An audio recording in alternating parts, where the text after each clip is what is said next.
What's on, ladies and gentlemen? My name's Ross, I like games, and today we've got a really exciting new Transformers card to talk about. The lovely Ken Nagel, he who is the design lead of the game, has gone and shown us a very exciting new armor card, which can actually make you invincible. I'm not talking about Forcefield, where you can only take 4 damage.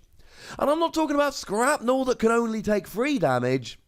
I'm talking about, I don't care how much damage you were planning to do, because now you're doing absolutely nothing. It's a card the likes of which we've not actually seen up till now, and one that excites me very much indeed. It's called Emergency Defense Field, and when you see that there's no battle icons, that alone should clue you into the fact that this is going to be extremely good, because really good cards don't have no battle icons. It's an armor card, and it reads, if the upgraded character defends and would take an even amount of damage, instead it takes no attack damage. When the upgraded character defends and takes no attack damage, scrap this card. Now, that is extremely interesting. And here's the thing that makes this such an interesting card in this particular card game. We don't know how much damage we're going to do on any given turn. We have absolutely no idea. Because there is a random element, there is variance in this game. When you attack, you flip over the top 2 cards of your deck and add all of the orange icons to your attack.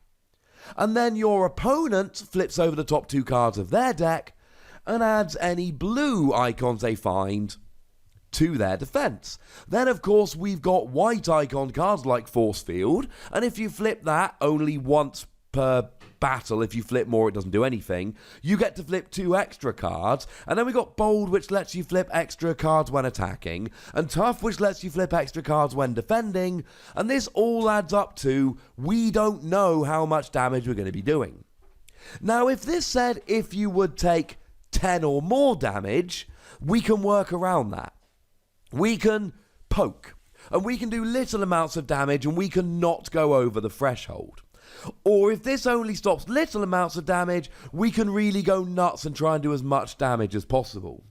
But this blocks an even amount of damage, which means it is almost impossible to actually predict and stop this.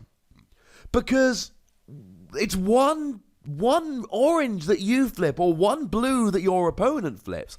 If you or your opponent flips 1 extra battle icon, then all of a sudden it goes from an odd amount of damage to an even amount of damage, and then all of a sudden, nothing.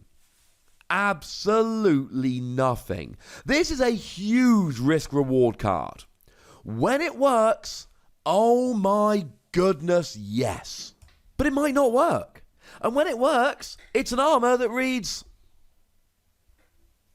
it literally does nothing. So you're in this weird situation, and we got to go right back to Forcefield here, and that really is going to be the question for so many people. This or Forcefield. Forcefield's got the white icon, and look, this is not a particularly hard calculation. When this works, it is better than Forcefield. There's no ifs, buts, or maybes. It is objectively and significantly better than Forcefield when it works. But you see, Forcefield will always work. This may or may not work. Now, they are both armor, therefore you can't stack them. It would be amazing if you could just have one of these on, and then if it's an even amount of damage, you stop it. And if it's an odd amount of damage, Forcefield kicks in and drops it to 4. That would be absolutely stunning. And you can do it with Dreadwing. Now, we don't have many characters that have 2 armor slots, but Dreadwing absolutely does have 2 armor slots, and that means that you can actually sit here and play around with this, and if it fails, Forcefield will save you. How ridiculous is that, ladies and gentlemen? That's a trick question. The answer is extremely ridiculous. It's not the kind of thing with which most characters can play around, but You never know. Now, of course, there is always a possibility of baiting your opponent, because one of the things we need to mention here, it's not that hard to get rid of upgrades. Back in Wave 1, we had ramming speed, and ramming speed's great because it gets rid of any upgrade. But ramming speed's got an orange icon, and you might not want an orange icon. So then in Wave 2, we got Vaporize, which is exactly the same card, except it's got a blue icon, which is quite nice. And then, of course, we got Bashing Shield, which a lot of people are playing in their lists, which is an armor that gives you +1 defense. And when you attach it to a character, you scrap an enemy armor. It's also got a green icon, so at the end of a battle, when you're attacking or defending, you can swap a card from your hand for this, which basically means you're gonna draw into it, whereas you could go for an entire game with free ramming speed and free vaporize, and always flip them while attacking or defending and never actually get to use them. And this is an armor, and a lot of people are playing Bashing Shield, so they can get rid of it. But what you can do is play down a Forcefield here, bait your opponent to get rid of it with a Bashing Shield, and then play down an emergency defense field when your opponent doesn't have one ready to go. That's pretty gosh darn good. And we need to mention here that this will even stop Pierce. This was confirmed in the note, incidentally, over on the official Facebook group. This does stop Pierce. So if you've got something like a Megatron Decepticon leader from back in Wave 1, that's got Pierce free. Maybe you then give it a Fusion Cannon of Megatron, which will also give you Pierce free. You're sitting there at Pierce 6, and Pierce guarantees that you do damage equal to your Pierce or attack, whichever is lower. So they're sitting there going, ha ha ha, I'm guaranteeing 6 damage. Oh no, wait! 6 is an even number. Now, with Pierce, that is the one time you can actually predict the amount of damage being done. Because if I see a Megatron with Pierce free, with a Fusion Cannon of Megatron with Pierce free, now at that point it's only got an attack of 5, which means as it stands, they're guaranteeing 5 damage. But if they can flip a single orange pip or blah blah blah, they guarantee 6 damage, and I guarantee to stop it. Most of the time you're not going to be able to make that prediction, but here you actually are. With Pierce, this might actually give you access to the information. But then again, if the Megatron player's not playing any orange icons, they might go, I want to increase the attack. Maybe I won't actually, because now I can just guarantee that I'm doing 5, whereas if I try and increase my attack, I might push myself into an even number. It introduces mind games, and that's very, very fun. Now, there is actually a way to get rid of this, and it's attacking for 0. Because if we take a look at the card, it very clearly says, when the upgraded character defends and takes no attack damage, scrap this card.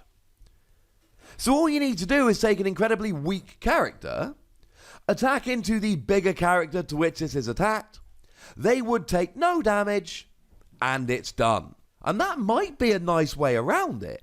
We've got all kinds of Micromasters around at the moment that we're essentially playing for tap abilities, or just to fill slots in our deck. We had a look at Raider Detour there the other day, and Raider Detour's very nice, but really we pop it in there for the bot mode tap skill, scrap a blue icon card from your hand and draw 2 cards. But if you see a fairly beefy character with this on, you go, look mate, I got an attack of 3. I ain't playing any bold or anything like that, not on Raider Detour, so there's an extremely good chance I'll attack for 0. Now, there's still every possibility that your opponent's got a defense of 2, and then you flip a single orange icon, and all of a sudden you would do 2, and it prevents it. But there's not much we can do about that. And this is a one-shot deal like Forcefield, and it only falls off when it works, just like Forcefield.